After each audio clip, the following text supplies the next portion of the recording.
Coming up on this episode of DL Weekly, Bob Iger talks about the parks. Spring break is hitting the parks, but weather is tempering the crowds. Fireworks are back nightly. Imagineering shows off some cool tech. We finish our talk with Don from the Pacific Northwest Mouse Meet and more. DL Weekly starts now. Well, hello there. Welcome to our unbirthday party. For your safety, please be sure to stay listening with your hands, arms, feet, and ears inside the podcast. And please, do give Tag and Teresa easier trivia questions. Well, it seems DL Weekly is about to begin. Have a most wonderful time. Perhaps tea time. Well, hello and welcome to this episode of DL Weekly for the week of March 15th, 2023. I'm Tag Bushman. And I'm Teresa Urban. Thank you to Tiffany C. for becoming an official weekly tier on our Patreon. Our supporters get some pretty fun perks like DL Weekly swag, bonus content, and access to our Discord community. A special thank you to Tara F., Stephanie M., Mary G., and Sherry H. for your continued support. If you would like some more Disney magic in your day, head on over to dlweekly.net/support to join the community.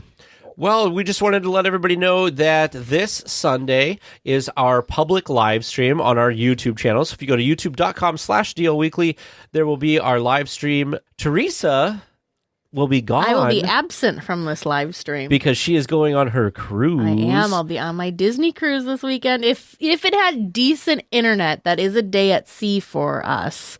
So it would have been fun to have You're not done it, but there's not not internet connection. I'm going to be disconnected from the world. So producer James and I will be hunkering around. For those of you that can't see us, that was producer James's. That was the first time he had heard about that. It'll also be our Patreon supporter stream or hangout as well that day. So keep that in mind. Now let's get to the news.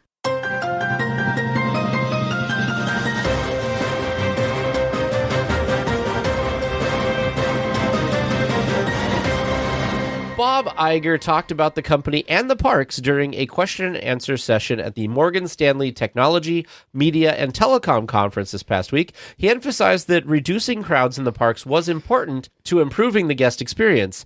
It sounds like part of the process to help with that would be to add new capacity and attractions to serve more guests. So, good news for us parks lovers. We like to hear more focus being on the parks, and especially, trying to figure out ways to make it a more pleasant experience. Because, unfortunately, things just post-pandemic, I feel like Disneyland specifically, because that's really the only park we've experienced, but just doesn't feel like they've quite gotten their feet under them yet. We do now have something announced for the Hyperion, but really the Hyperion was closed for a very, very long time. And, I don't know. It just doesn't seem quite like it had been. So I'm glad that we're putting more focus on the parks. I think that a lot of things, little things, would go a long way, because things like cleanliness and just getting lines moving quicker, whether it's attraction or, restaurant type lines, just focusing on fixing those things will make a huge impact. So I'm hoping if they're looking at big things like adding capacity and potentially looking at new attractions, that they're also looking at those little things as well. Yeah. There's actually a quote here from Bob Iger that I want to read that sounds pretty great. I've always believed that Disney was a brand that needed to be accessible, and I think that in our zeal to grow profits, we may have been a little too aggressive about some of our pricing. I think there's a way to continue to grow our business, but be smarter about how we price so that we maintain the brand value of accessibility, which I think is great. Yep, I think so too. So we will see how that shakes out and what that's going to look like. Spring break season has descended upon the resort. This year, it has been very interesting to see the crowds because of the on-again, off-again weather changes. On the nice weather days, the park feels like they're back to the pre-pandemic levels. Then just a day later, with the rain, the parks are deserted. Waits on the rainy days were, for the most part, under 30 minutes, and that's including Mickey and Minnie's Runaway Railway. One thing that I'm really excited about is the fact that obviously rainy days impact this, but just in general, the fact that it seems like a good people eater attraction, because even when stuff, it doesn't seem like there's like hours and hours and hours of wait. But yeah, I was just lamenting to Teresa that I wish we could go right now, because seeing some of these pictures of rainy days at Disneyland that are like the park's like empty, I'm like, I would love, and Food and Wine Fest still going on, but there's like no lines for the booths and stuff. I'm like, man, that'd be such a great time. Go grab a little bit of food, go find a covered space, eat, enjoy some of the indoor attractions. Would be amazing. I am jealous of people that get to go. I understand that a lot of people in Southern California, almost seem like they're made out of sugar or something. Like it starts to rain and they're like, oh, well, you know gone. what though? But if you're local, why not? Because you could just, it's easy for them to go back the next weekend or, the next month or, whatever, versus us who it's like, well, we get to only go less than a handful of times a year. So when we're here, whether the weather's great or not. And that sometimes works to our favor. But then we've also had some pretty hot and humid, which is weird. Yeah. Days that I would, if I was local, I'd be like, you know what? That air conditioning sounds much better than this right now. I'm looking at you, July 2021. Right. I would much rather be cold and rainy than hot and humid because you could always take stuff off. You could always put more stuff on. You can only take so much off. That's what I'm trying to say. That's the right way. Yeah, yes. that's it. Strike that, reverse it, right? Well, this is a very exciting story for me. Nightly fireworks have returned to the resort for the higher crowds and spring break. Usually, the fireworks are only part of the show from Friday through Sunday. Now they're performed every night, which is wonderful. Which is a wonderful way to see wondrous journeys. Yeah, this is exciting because this kind of ties in with it being spring break season. So if you're wondering why suddenly the fireworks are nightly and not just on the weekends, it's because of the spring break crowds and that kind of uptick or increase in attendance. But yeah, I think that's great. We can't say too much since we haven't gotten to see it and experience it yet in person. But, right, the show was built to be awesome as a projection-only show, but also be enhanced and be amazing with the fireworks. So why not have, like, the A++ version every night? Totally. The other thing we didn't mention in our news was the fact that because of the weather, Disneyland did have another day of an early closure. I think they closed at 11 instead of midnight. So, again, even if you're there during that day, though, I don't think you'd be complaining too hard because you probably were able to get on everything. But I'm also excited that we get the expanded entertainment for this time. I am so excited for this next are you? News thing. So excited. And I feel like if you don't go talking, I'm going to go talking about this. Anyways, without further ado, Walt Disney Imagineers were at it again, showing off some of the new technology that they have been working on at a Disney Parks presentation at the South by Southwest convention. Some of the eye-catching things included a life-size, quote, air quotes there, so life-size Tinkerbell, so tiny. And in addition, they demoed a small dynamic robot that could bring Judy Hopps to life, along with showing off the Hulk character that was in Avengers Campus back in September. So I saw this video of this Judy Hopps dynamic robot and I was like, this is so cool. I had to pick my jaw up off the floor. It was amazing. Yeah. Which video did you see? I saw the one where it was like coming at Did you see the one where it crawled out of the box? No, I didn't. That's the one that the draw was just. We will find these videos and put the links in our show notes. But the one that just had me just amazed was this little robot crawled out of, it looked like a shipping container, like those big wooden boxes, crawled out of the box and flopped onto the floor.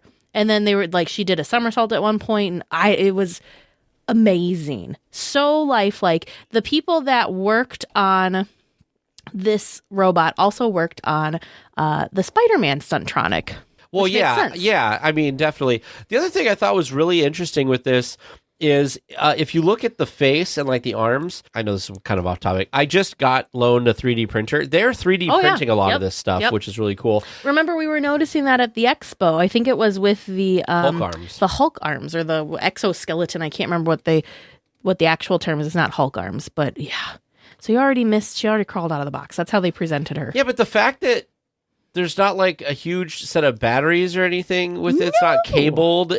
She's able to roll over and stand up. I do like that she has rollerblades up on the shoulder. These guys are having way too much fun. Do you know what this. I thought? You're going to laugh at me. As soon as I watched this, I'm like, why didn't they do this at the parks panel at D23?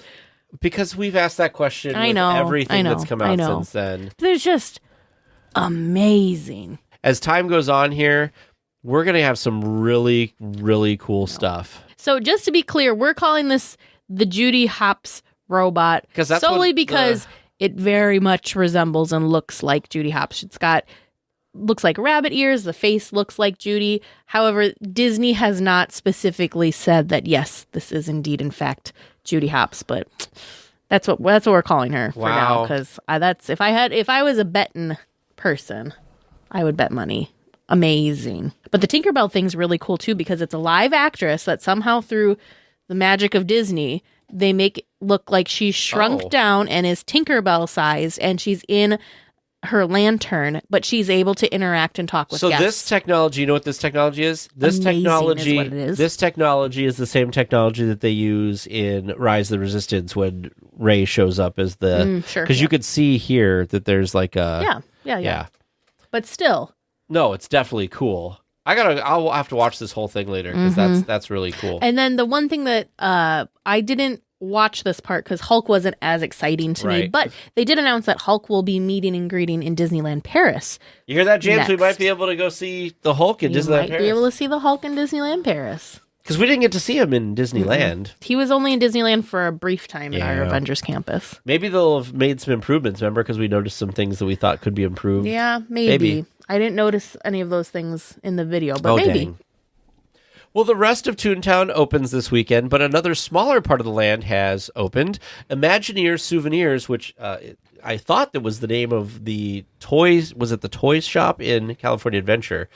So it seems Imagineer was part of the name. I just keep thinking of that. Has opened as the attached gift shop to Mickey and Minnie's Runaway Railway. The new shop is very themed to trains, including a train that travels around the store above guests' heads. The shop carries a lot of Toontown and Runaway Railway attraction merchandise. So we kind of speculated, because remember they got rid of the only Toontown gift shop when they made way for Mickey and Minnie's Runaway Railway. So we kind of speculated and we thought that you'd be exiting through the gift shop. Well, now 100% certainty, yes, you do exit through the gift shop when you leave Mickey and Minnie's Runaway Railway. This store, though, is so adorably themed. I love, like you said, that there's a train and it's moving. There's a train actually going around the top, like up above you.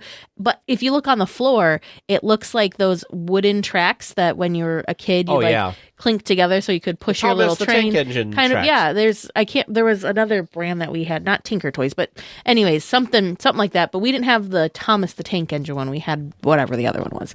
But I just love the attention to detail. I like the costuming that they have for the workers that are in this location.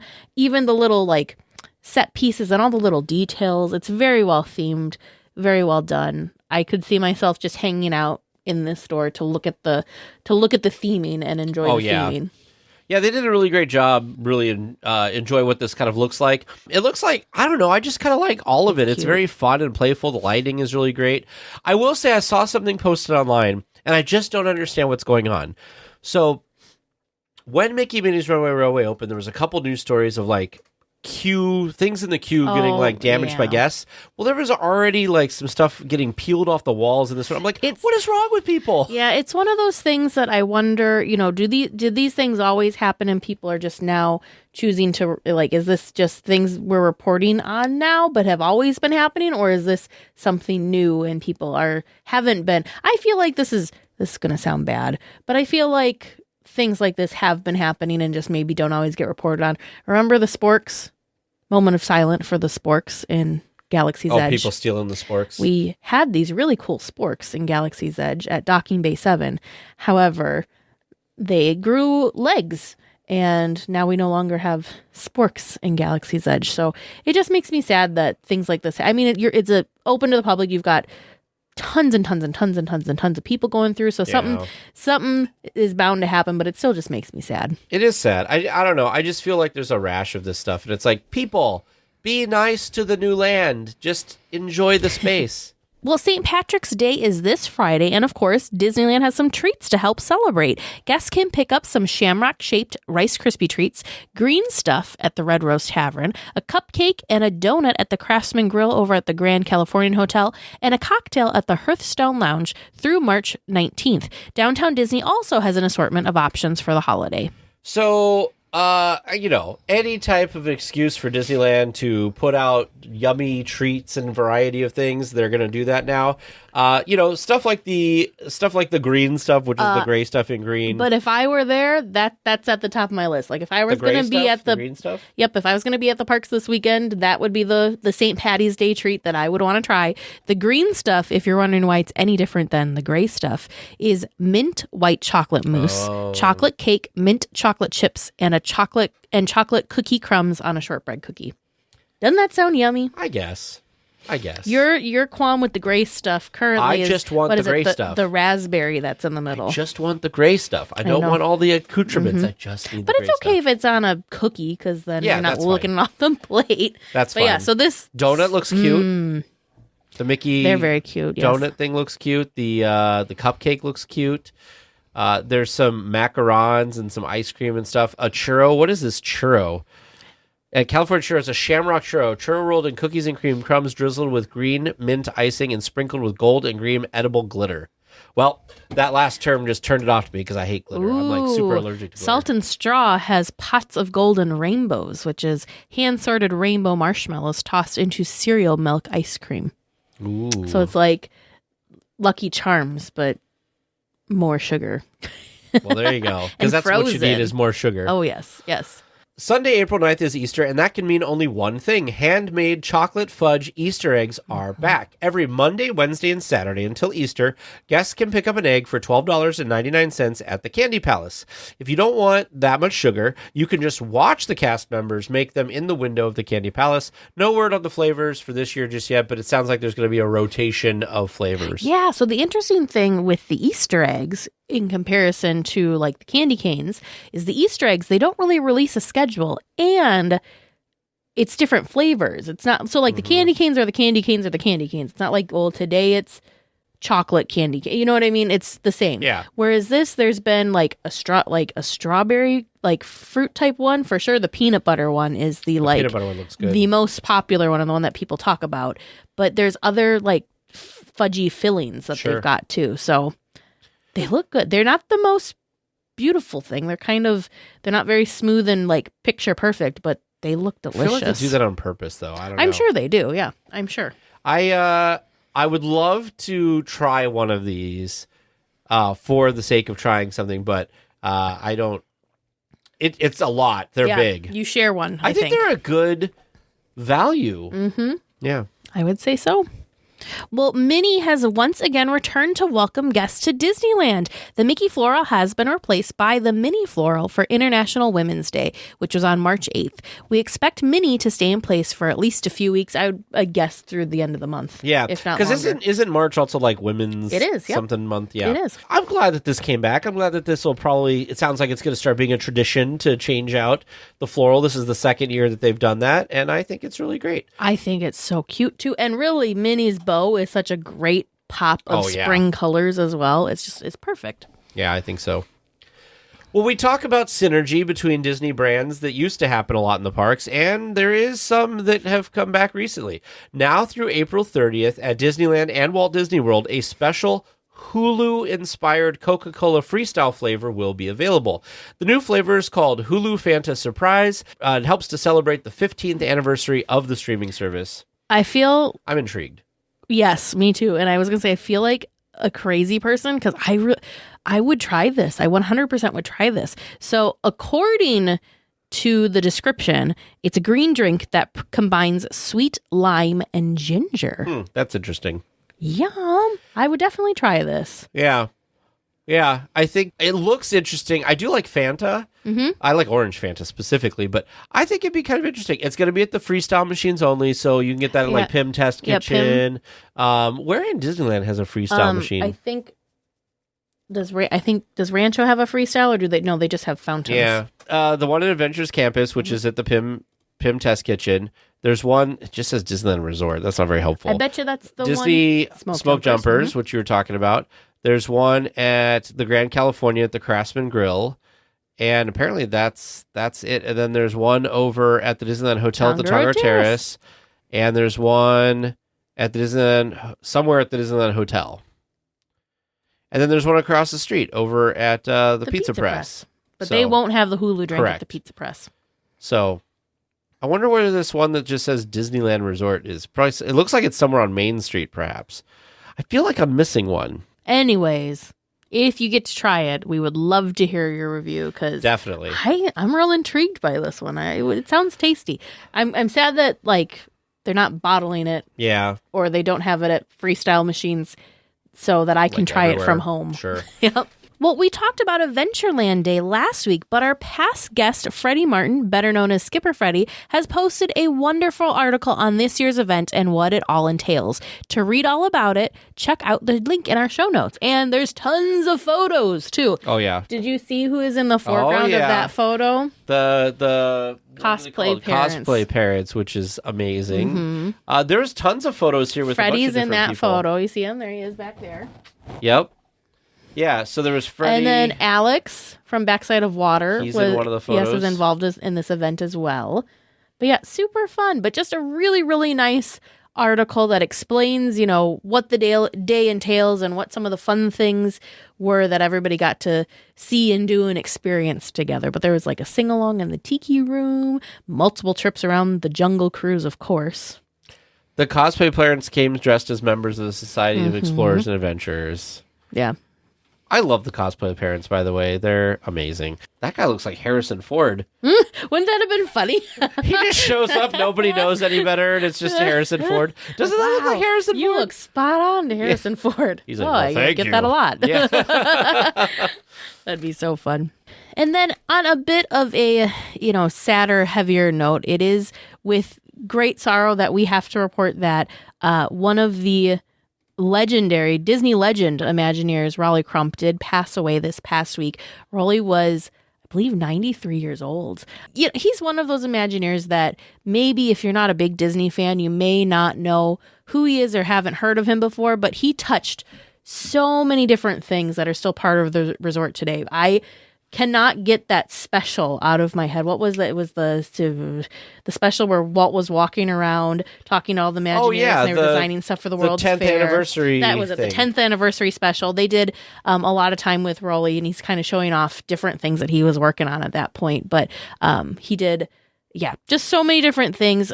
We will be doing a deep dive to kind of look more at his amazing career with the company and his life. So stay tuned. We don't have a date set for that, but he is definitely on the list of amazing Imagineers that we need to learn more about and share their story. By the way, if you've seen him in any interviews of anything, he has a sense of humor that was great, and kind of just like what's the word that I'm looking for here? It's kind of like a whimsical. Yeah, but I'm saying like his sense of humor is kind of like, I'm trying to think of the word, like dry. No, I don't know what you're looking for. I don't know what I'm looking for either. There's a word, but man, I've never seen this photo before. What is the mustache and goatee thing he's got going on? Style, here? Man, it is style. But yeah, the tiki room, that's another big one that a lot of people don't realize. He taught himself to sculpt. He wanted to make, so basically the tiki gardens in front of the tiki room, all of the different gods there, Rolly, who had no experience,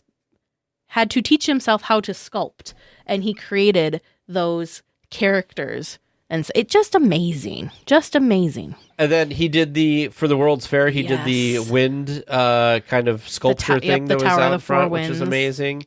I don't know. He just he's such an interesting guy. Like we didn't talk about him for some reason like a ton in general, because we talk about things like we talk about Marty Sklar, we talk about people like that, and we don't really talk about Rolly that much. There was just so many amazing people at that time that just had so many different things that they put, that they did and put in. So yeah, 100%. We're gonna at some point do a deep dive on Rolly. His book, It's Kind of a Cute Story, is like one of the top things on my list right now. I have so many Disney books that I have on my virtual list as well as like my stack physical list. Are you taking books with you for your cruise? I am taking books with me on my cruise.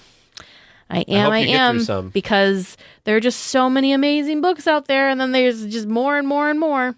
Yes, that's the other thing too. He was in Behind the Attraction. Yeah. You're gonna laugh at me. So I was packing to leave to go to a wedding this weekend, and I moved a pile of clothes that was kind of sitting next to my bed, and I was like, "Oh, here's 2 Disney books that I need to read." It's the Imagineering Story book. Oh yeah. And it was Walt's Disneyland, which I had started to read and really enjoyed.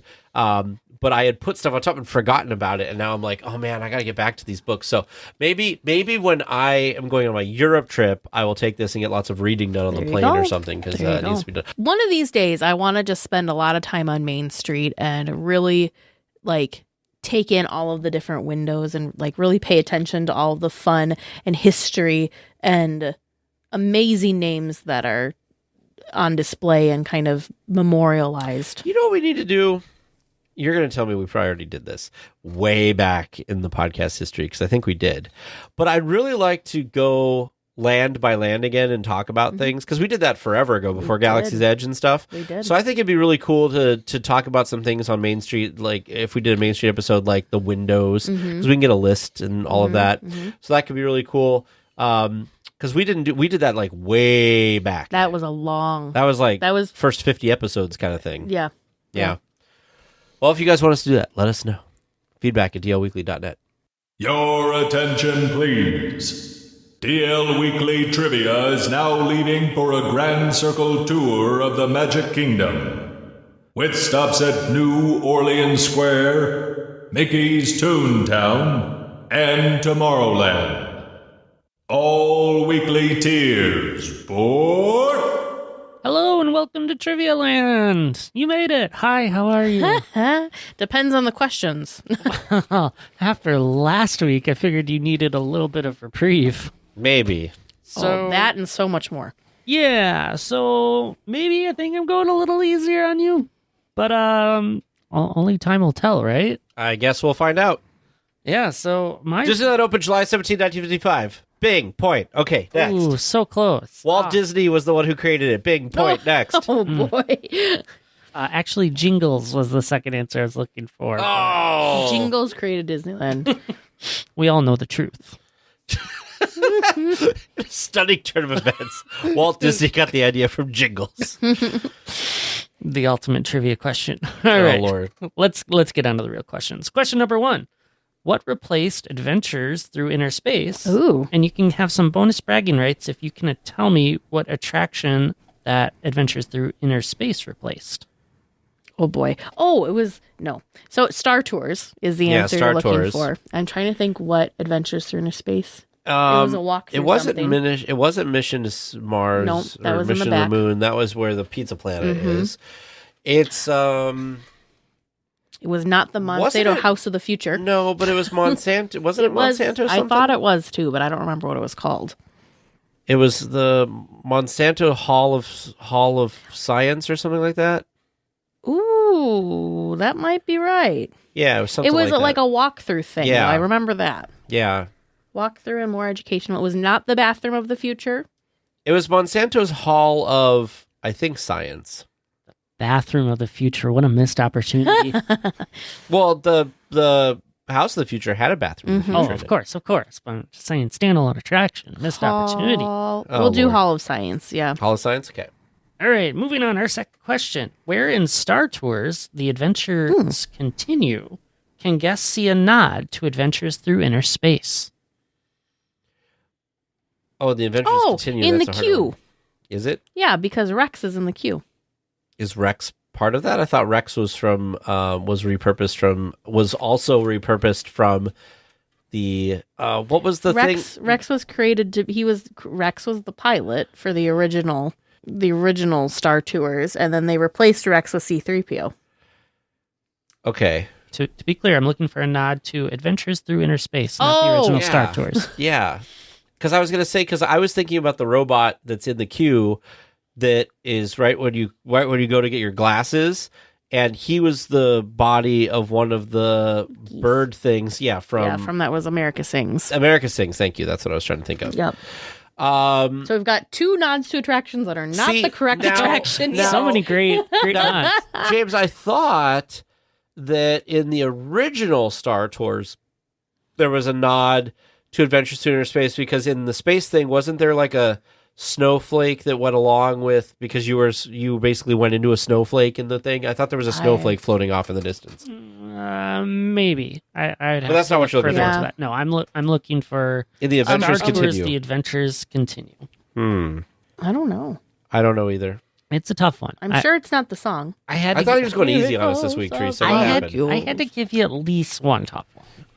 So, number 3, the attraction, designed to simulate humans shrinking to a smaller size than an atom, again, clarifying adventures through inner space, has patrons walk through one end of the Monsanto Mighty Microscope before boarding what vehicles? The Atommobile.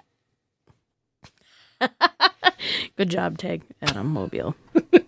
Teresa, was that a confident one, or are you hooking onto his Well, I automobile? started. I was like, and he's like, Atommobile. Well, because I think that was actually the first use of the Omnimover That was the system. first. Yes, that was the pre-Doom buggy. Yeah. Which is funny because I feel like a lot of people think that it's the Haunted Mansion was the first one. Mm-hmm. Yeah. Yeah. Question number 4. What does a candied apple have to do with the attraction? Oh, it's how they described how the Omnimover was going to move. Because he had it on the stick and was like saying it should move like this to be able to turn the guests. Yeah, for it to Did they have? Okay, maybe they weren't true candied apples, but like they didn't have it in the model. I don't think so. I think it was just they were trying Used to it as a figure out. prop. I think they were trying to figure out how to do it, and he was eating a candy apple and was like, "Wait a minute," because it seems like that type of stuff happens all the time. Omnimover. Yeah. And if that's right, what a perfect happenstance of you starting to talk about the Omnimover and then talk about the candied apple that inspired the Omnimover. What do you listeners at home think? Are they on the right track? Did they earn bragging rights early on? Well, we'll have to wait until after our discussion topic to find out. Well, this week for our discussion topic, we are continuing our talk with Don from the Pacific Northwest Mouse Meet. Enjoy. Is there a highlight from all the years that you've done the Pacific Northwest Mouse Meet? Is there a certain story you have, or an event, or a speaker, or a story you heard, or anything that's kind of up there? I won't say the best because I don't want to put you on the spot to try to pick the best of something. Like a core memory. Yeah, but is there a specific thing that kind of sticks out to you, or one of a collection of things that you think of when you reflect on all the mouse meets you've done? Gosh, that is just such a question. I mean, we got time. You could tell a few stories. There's so many stories, and I'm so fortunate to do what I do as the host of this event and the producer. And, I've just met so many incredible people. You listed some of them, Tony Baxter and Bob Gurr and Marty Sklar and Kevin Rafferty and, Bill Rogers, the voice of Disneyland, and on and on. And I'm fortunate in that I get to know these people, and some of them I build relationships with and we have friendships. Like I was just in LA last week and saw Bill and Cammie for dinner, and we're friends. We're good friends, and they're mentors for me because I'm a voice actor as well. Oh. And so they've been mentoring me on that. And, meeting and having someone like Marty Sklar, a Disney legend, and he passed a few years ago, and I was so sad. Such a close connection to Walt Disney, but he came up 3 different times because he loves Disney fans so much and he knows how important they are.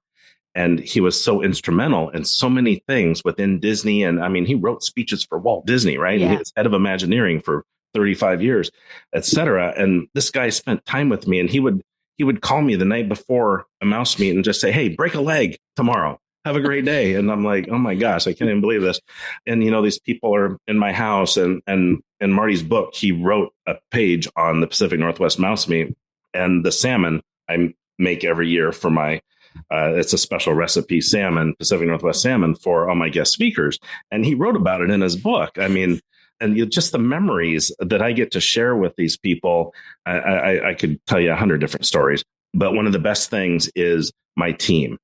I have a group, Pacific Northwest Mouse Meet team members that have been with me for a number of years, and they dedicate a lot of time to this, just like I do. And they are spectacular. And I share this journey with them in producing magical moments for all these Disney fans that attend our events. And I couldn't do this without them.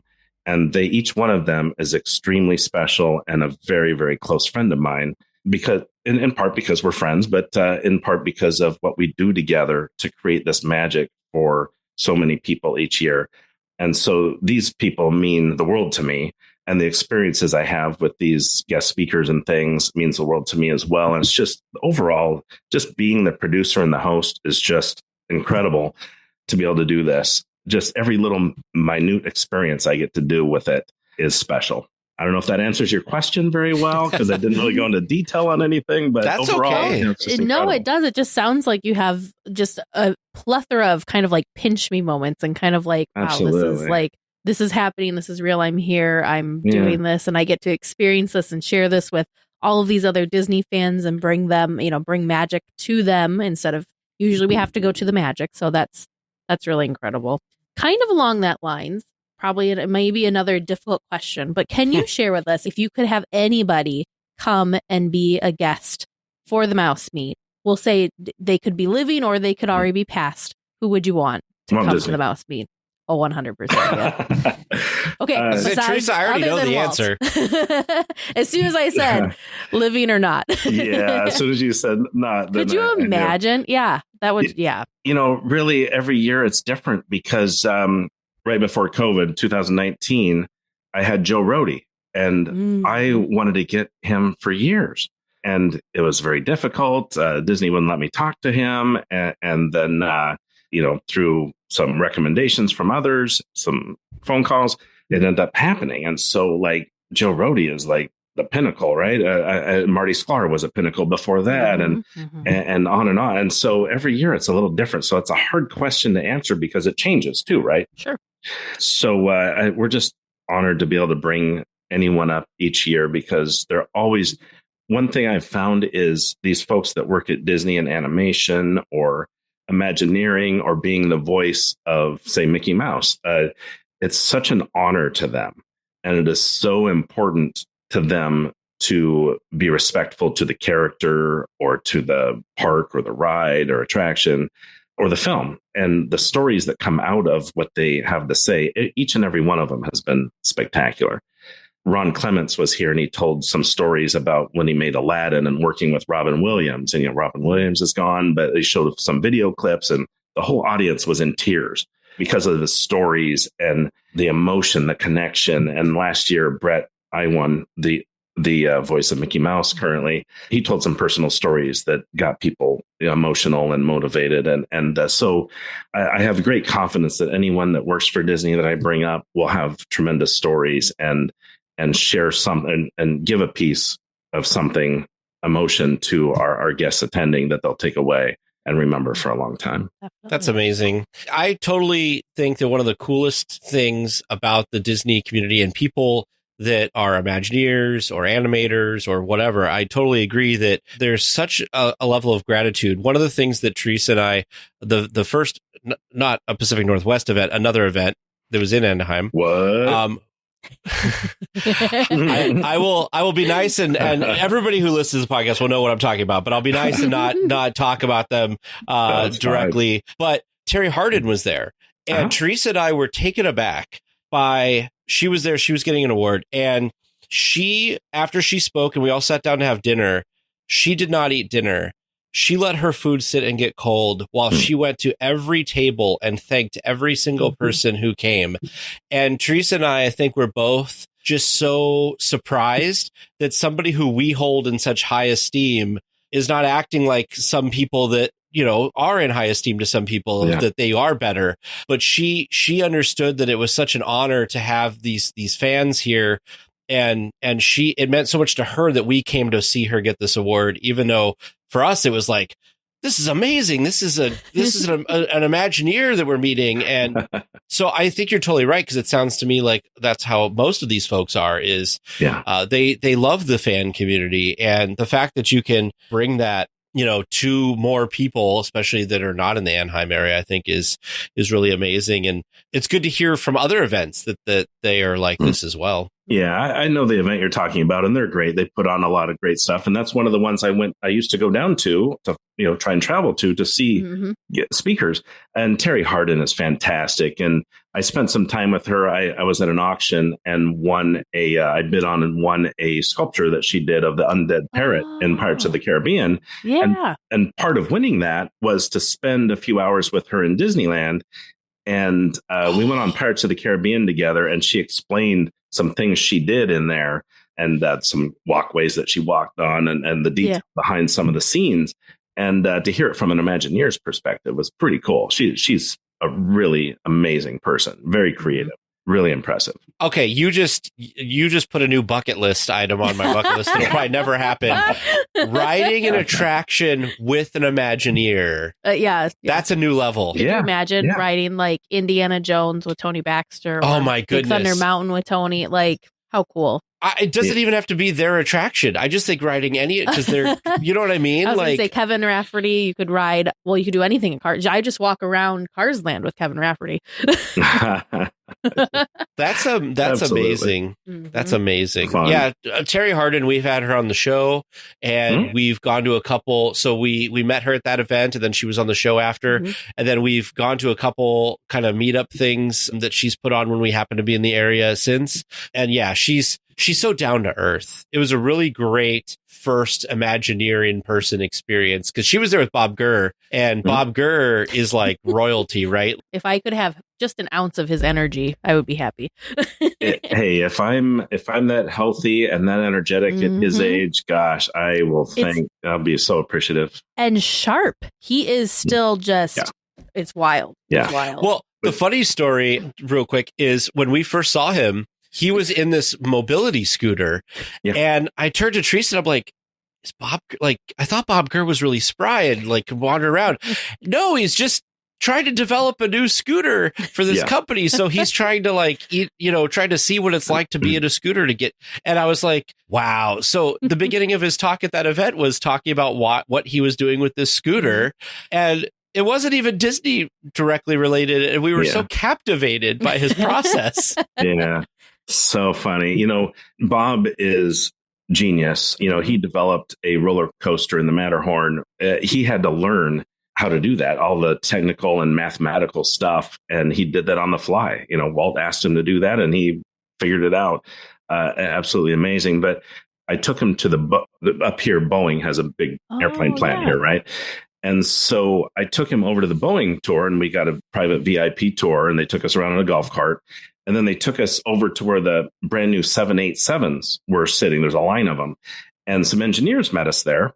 And I don't know if you know, but Bob used to be a pilot, and he used to own an airplane, and he researches like there's no tomorrow. And so we're talking to these Boeing engineers, and Bob is telling them things that they didn't know about the 787.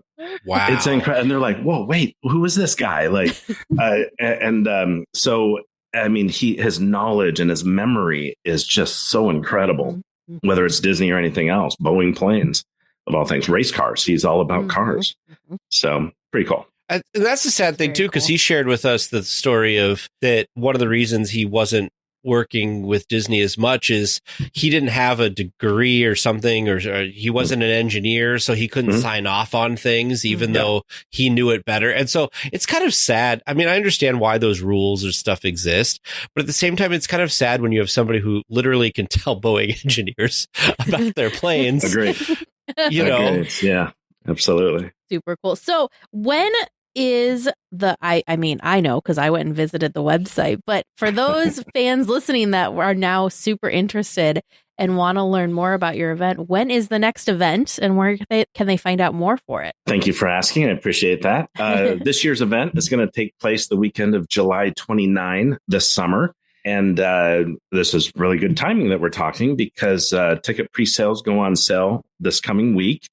We have some big announcements, and then tickets to the general public will go on sale March 18th. And you can find us at www.pnwmousemeet.com. And you can also find us on Facebook, Instagram, and we have an email newsletter that you can sign up for on our website, as well as the YouTube link you mentioned. I appreciate you sharing that. Yeah, we'll put links to all this in the show notes as well, but sometimes people don't go look at the show notes, so it's good to talk about it on the show. Do you have any advice or any kind of words that you'd like to tell people that, maybe this is sounding really awesome to them and they're interested in going, any words of wisdom, advice, that sort of thing for first-time mouse meeters? First-timers. We love first-timers. Have you ever gone to Disneyland with someone who's never gone before? Yes. That's the best, right? It's so fun. And when we love first-timers at our event so much that we have a big yellow first-timer button that they can wear, because we want to help them, find their way around the event space, as well as our guest speakers or sponsors or vendors, we want them to know that it's their first time there as well. And for other Disney fans, they love welcoming first timers as well, and getting them integrated, showing them the ropes, and getting to know them. You know, they find out what they like or what they're into, pin trading or parks or whatever. And so, big aspect of about 30% of our guests are new every year, so that's a lot of fun. Wow, yeah. And it's just if they decide to come, it is just a day of magic and fun, and we make it theatrical, and the stories you'll hear from our guest speakers are going to be second to none. And you get to meet them if you want, get an autograph, get something signed, get a picture with them. It's so much fun, and you'll meet new friends. You'll have a fantastic time, and you'll hopefully want to come back the next year. We hear that, we get emails about that every year, which is such an honor. It's so humbling and amazing that people would be so excited to want to come back immediately. So give us a try. Come on out. But tickets will go fast once they're on sale. So I say it's limited to 500, right? Yes, correct. So here's a fun question for you. And I don't know if you know the answer, but I'm sure that you have at least an idea maybe. So I know you're the Pacific Northwest mouse meat, but of the people that have come, where's the person, as far as you know, that was from the furthest away? A guest that attended, you mean? Yeah. West Virginia. Oh, wow. Okay. Yeah, West Virginia. We've had Utah, Minnesota. Our neck of the woods. Yay. Yeah, absolutely. Montana, Arizona, California, Texas. So, but yeah, West Virginia would be the furthest away. Actually, I take that back. 1 year, probably 5 years ago, we had someone come from Japan. Wow. That's incredible. Yeah, that was pretty cool. Wow. I was almost expecting you to say like Australia, because there's something, it seems like there's a lot of tourists from Australia that like Disney things, and they like Disneyland and that kind of area. So I wouldn't have been shocked if you said Australia. Yeah, we do have a lot of followers from Australia, but no one's attended yet. Not yet. Yeah. They're still looking for the first one. That's right. A listener right here.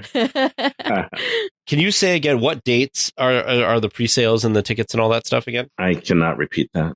No, I'm kidding.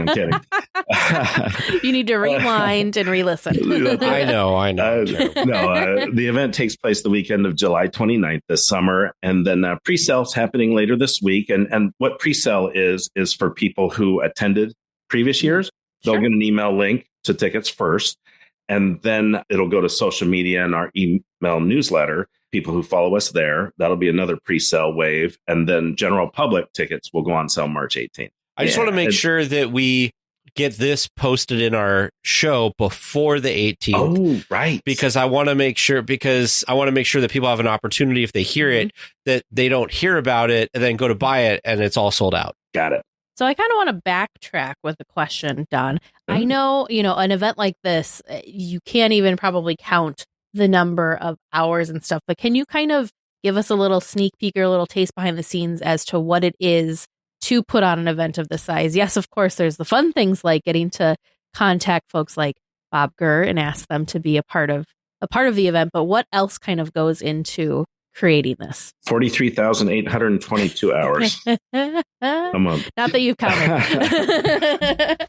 Obviously a labor of love. There's a lot of work year round. I mentioned my amazing team earlier, and we get together every month or so and plan and talk. And we're always talking on our private Facebook group or an email or a Zoom call, and just trying to make sure that we're planning along the way. And I was just at a meeting earlier today with my tech guy to work on some lighting and some other things. And so it's always throughout the year. And then we'll, like this time of year, we'll start ramping up and building a couple of photo ops. We'll start working on details for the theming or different things that happen. And we're always working on getting items for our charity raffle baskets and things like that. So there's just so many moving parts, and all of our team does different things. And then I handle, the big stuff. And it's just so much fun throughout the year because we know it's leading up to that weekend, and it's going to be so fun. And we're going to send people home with so many amazing memories. And so it's so amazing for us to do each year. And we're just excited, invigorated, and thrilled to be able to do this again, especially after we had to take 2 years off. Yeah. Now, of course, the big mouse meet, like there's the one big event every year. Do you have smaller meetups or anything like that people get together? Maybe not with Imagineers and everything, but kind of get together and just enjoy Disney together? Yeah, that's a great question. So before COVID, we used to do a lot more. We had a lot going on. I did smaller events where I'd bring up authors, Dave Bossert and different authors, to smaller events where it'd hold maybe 100, 150 guests in a smaller theater here in the area. And then I also have done events at the Walt Disney Family Museum. I've done events, meetups at Disneyland during D23 Expo. I've done a couple different cruises, Pacific Northwest Mouse Meet event cruises, where we had, 50 to 100 people go with us on a cruise. But that all kind of came to a halt during that time, which was really too bad. And we're starting to try and get back into that and do that, start to set those things up again. But we wanted to get our main event up and running again before we delved into those other things. But yeah, we've done so many things. We did a couple of history tours through Disneyland. I don't know if we could do that anymore because they've gotten so tight on things, but we had a lot of fun with that. That would be a cool event. That sounds really fun. That sounds really fun. Yeah. Back to the big event, the Mouse Meet. You said that there's like vendors and, other things to do outside of just listening to the presenters. About how many different, roughly, I'm sure you don't have, maybe you have exact numbers, but about how many different like booths and other things are kind of going on? Yeah, excellent question. It depends. Every year, everything's so spread out, you almost have to see it to understand it.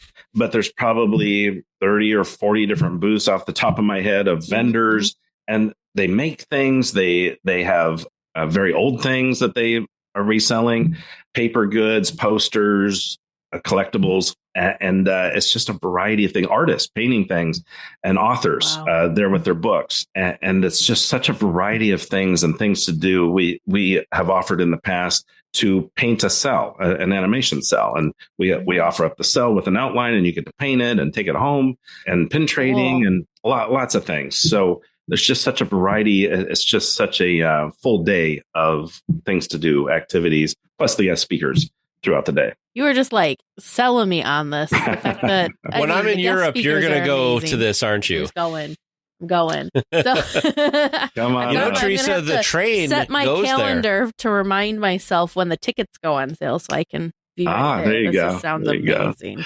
We'd love to see you. But I was going to kind of change gears and go back to the beginning. So you kind of got into Disney because of the history of it and, your connection with what Walt was doing and all that. So what are some, this is kind of left field, but I'm curious, what are some of your favorite Disney books that have to do with the history of Walt? Or what are some of your favorite resources if folks are interested in learning more about Walt? Oh, yeah. So things like the Nickel Tour, the Disneyland Story, Michael Brogie's Railroad book is one of the best out there. Talks about Walt's Backyard Railroad. Great history, great stories within that book. Those are the ones I would recommend right out of the gate. Beautiful, beautiful books, lots of photography and lots of great detailed stories. Michael Brogie, his father was Roger Brogie, the very first Imagineer that worked for Walt, and he helped him build that Backyard Railroad. And so Michael got to ride that Backyard Railroad as a kid. And on Sunday, after everyone was gone and everyone had ridden the train all day, Walt would take Michael into his barn or into his house and make him an ice cream sundae. And they would have ice cream sundaes together. So he has all these great stories that he shares throughout the book, the personal stories with Walt and his dad and his family and their family. So I highly recommend that book, The Railroading Story. And that's cool because that's something different because we're so used to hearing about Walt as in the creative behind Disney, the company, and Disneyland. Not so much Walt, the father, or Walt, the friend, the friend of my dad kind of different thing. That's really cool. Yeah, I agree. And if you go to the Walt Disney Family Museum, that was obviously started by his daughter, Diane Disney Miller. And you see a lot more personal stories there of him as a family man and a father and how he was there too. So it's very special. That museum is amazing. It's okay. It is absolutely amazing. Man, even so that railroad book, I'm just looking it up here because I love the railroad and this sounds great. Man, it is out of print. So it is. Of course it pricey. is. Yeah, you can find it on the secondary market, but it's not going to be cheap, but it's well worth it. It's such an amazing story. It looks like it's going to be a great book. The cover looks amazing. I know you don't judge a book by its cover, but the cover looks really amazing. Take my recommendation. It's spectacular. There you go. Maybe we need to buy it for the podcast library, Teresa. Oh, yeah, the There you podcast library. There you go. We could both use it. Don, is there anything that we did not talk about that you would like to kind of bring up or address or talk about? No, you guys asked some amazing questions. I had to really think fast on some of these. You did really, really well. The books one, you really caught me off guard. I had to think fast. I want to say, Teresa, that was an amazing question. You said it, and I was like, and he started answering it. I didn't want to like talk over him, and I was like, that is a wonderful question. Okay, so we've heard all about the event, and we've heard about some of your backstory and everything like that. So the final question we ask, if you could work at Disneyland, what would you do? Sky's the limit. Could include any job, even a made-up one. President of Disneyland. What would your first order of business be? Wow. I guess that kind of depends on when you become president. That's good. Yeah, that's absolutely true. That's timing would be important because there's different aspects that need to be corrected at different times, right? Yes. And, well, guess what, Don? Tomorrow you get to go and be president. I think they're doing a good job of cleaning up some things and fixing things, correcting some challenges that they were dealing with guest experience. So I think they're on the right track. Absolutely. But, to be the president of Disneyland and run the operation and walk around and see the cast members and see the guest faces every day, that would be pretty spectacular. One thing I've heard from several of our guest speakers, especially Imagineers, is, everyone thinks that their job is creating pixie dust and these amazing attractions, but there's a lot of business behind it too, right? Budgets and getting budget cutting and how to work things out. Maybe something didn't work right, so they got to figure out how to, and it can be overwhelming or very businesslike at some points. And for them to come up to my event or other events and hear guests interact with them and say, thank you for what you built and the thing, it re-energizes them. And many times they'll come away from my event and say, hey, I was re-energized by that. And I'm back at work with a bounce in my step because I know what I'm here for. And I feel like that's what I would take to being president of Disneyland is understanding that, hey, this is also fun, not just the business aspect. So that's what I'd try and incorporate into that. Plus, Disneyland gets to be your office. I mean, how amazing is that? Heck yeah. Corn dogs every day. There you go. I will say recently, though, I will say between Ken Potrock and Josh Damaro, it is nice to see that they have been in the park, especially at the beginning of COVID. Agreed. Walking around and greeting the cast members and all of that stuff. In the time that I have followed stuff at Disneyland, I do not remember a lot of the administration of the park interacting so joyfully with the cast. And there's definitely still problems going on with cast, pay and all of that kind of stuff. But at least they're trying to be out and with the people and not hiding somewhere. Yeah, agreed. It's a business. It sounds like that's what you would do. Yeah, it's a business. It's a corporation. They have to answer to shareholders. But as long as they stick to their roots and remember what it's all about, they'll be just fine. Exactly. I got a bonus question for you since you're such a Waltophile. Bonus? Oh my gosh! This is kind of a trick question because I feel like people always ask what would Walt do and all this stuff. But What do you think? What is your personal opinion? What do you think Walt would think of Disneyland today? Gosh, I don't know that I'm qualified to answer that. I asked the same question off stage to people like Bob and Marty, and they said their answer was, no one knows what Walt would think. Yeah. And that's why, early on, after Walt passed, a lot of Imagineers, their approach was, what would Walt do? And how can we do it like Walt would have done it? And you just can't look back at that because you don't know. You just don't know. He was such a creative genius. And so you have to move forward in the best manner possible. I think what they're doing is spectacular. Some of the films that are coming out are very creative. Yeah, there's ups and downs. The attractions we talked about, Rise of the Resistance. I mean, what a spectacular, one of the best attractions I've ever been on in my life. And they're on the right track. Kevin Rafferty, he was the creator of Mickey and Minnie's Runaway Railway in Disney World originally, and that is spectacular. They're on the right track. He would love what's out there, I think. I just can't believe it took so long to have a Mickey Mouse attraction. It never dawned on me until they mentioned it, and I'm like, Why isn't Mickey represented anywhere in the park? Because it was big shoes to fill. That was a tall order. That's to true. do that, and I think it's amazing. Again, I feel like a small child when I go in there because I know that I'm not actually in a cartoon, but dang, they're really convincing. Big yellow shoes to fill. Yeah, Ken Rafferty took that on. It was his own original story that he wrote, and that was his last. I mean, he's retired now. That was his last kind of kiss goodbye to Imagineering, and what a gift to the Disney fans, right? Yeah. It's so good. It's definitely they've taken the dark ride and they've like, this is like the modern version of a dark ride. Yeah. That it's not too like, how do I say this? I'm not trying to limit it or anything. It's not too flashy, because that's kind of the point of the dark rides, right? Is that they're kind of simple and you get kind of a joy out of the simplicity. And I feel like Mickey Minnie's Runaway Railway is very complex, but it feels simple. Mm-hmm. And where you go into like Rise of the Resistance and it feels very complex. You are on 3 different ride vehicles and different scenarios and stuff. And Mickey and Minnie is just kind of like, it's like a modern dark ride. And I really like it. I'm so glad that Disneyland got a copy of it because Toontown needed something to revitalize it. And I think this is exactly what will do that because so many people for so long just, kind of avoided Toontown. So I'm glad that I want all of Disneyland to shine. You made a very good point there. You asked me earlier, what would Walt think today? And you take his dark ride from 1955 of Snow White or Pinocchio or Mr. Toad, and then you go fast forward to now with Mickey and Minnie's Runaway Railway. I think he'd walk through that and take a ride on that and think, wow, this is fantastic. This is exactly what I hoped for. I can't wait to go on it again. It's been too long since we've gone. But I think we're planning a trip in a couple months. So that's one of the first things I want to do. Don't go there. Good. Come to the Pacific Northwest Mouse Meet. I'll do both. Why not do Teresa both? Wants to do both. Teresa wants to do both. I think she would convince me to go, and it wouldn't take much to convince me to go to the mouse meet. But I'm in Europe during that time, unfortunately. I'm checking out. I'll be checking out.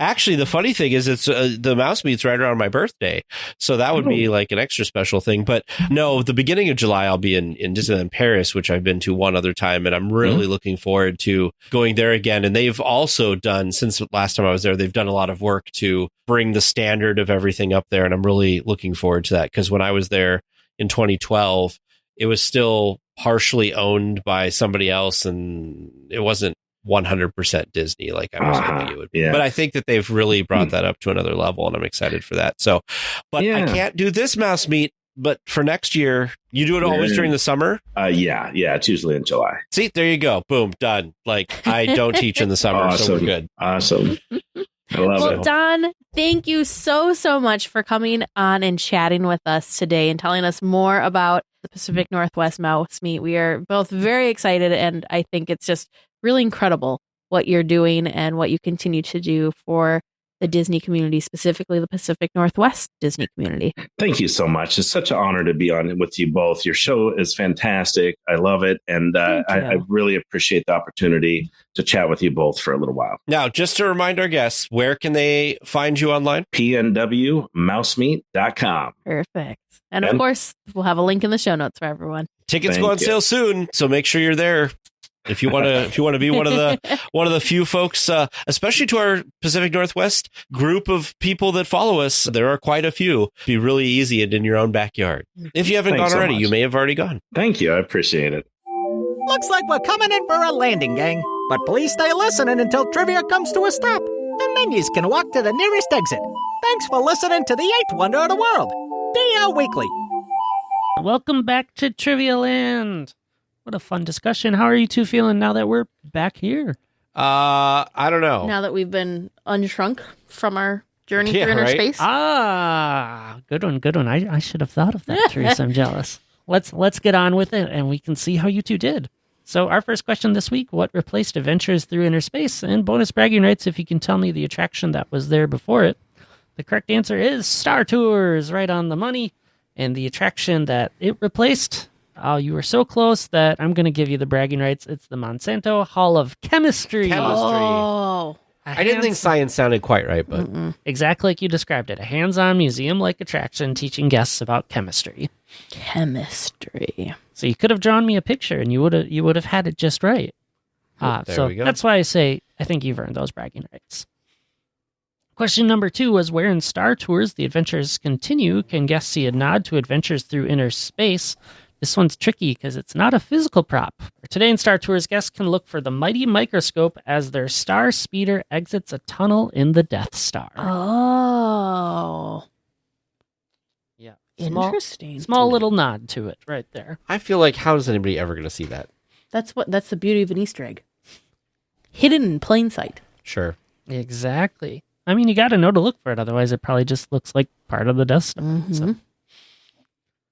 Our third question, the attraction, designed to simulate humans shrinking to the size smaller than an atom, has patrons walk through one end of the mighty microscope before boarding what vehicle? You knew this one right away. The Atomobile. Correct. Woohoo! And our last one, what do candied apples have to do with the attraction? Well, you were already there before I even asked. Picked up by Bob Gurr in a conversation with John Hench, the Imagineers felt inspired to the Omnimover system, which was used for the first time in this attraction. Exactly like Teresa said, not the Doom Buggies. Boom. So We didn't do too bad. You two considering. knew your stuff this week. Yeah. You got the others right with flying colors. Woo-hoo. Maybe you'll continue it next week, and maybe we it'll don't be... get to say that very often. No. But maybe next week, thanks to some listener questions, you'll have another good week. Or maybe a tough week. Well, Teresa won't be here next week, but Good luck, Teg. oh goodness. The look he just shot over at you, oh no. Yes, the power We're is gonna take a mine. trivia hiatus. Are you gonna do trivia while we're in Europe? Yeah. Oh. So- I can't really not. It's 6 weeks or 7 episodes or something. Well, it's a lot. That's a lot of missing trivia. It's like how could you go to the park without, in your case, seeing Indiana Jones or Teresa getting coffee? It's just part of the experience. Cold brew, James, not coffee. Cold brew. Sorry. Or a Dole Whip. Yeah, I didn't get a Dole Whip essentials. last trip though. Remember they That's didn't. true. They were closed early, and I was very sad about it. We'll leave it up to you, and whatever you inspire from us, send us your trivia questions. Our email is trivia@dlweekly.net. Well, Teg will be back next week with more Disneyland news and information. I mean, it's the royal we. The podcast will be back next week. Until then, go out and enjoy the parks. Please remain seated until the podcast comes to a complete stop and the doors have opened. Then collect your belongings, watch your head, and step carefully from the episode. On behalf of all of our crew, thanks for traveling with us. And we hope you have a happy and memorable visit here at DL Weekly.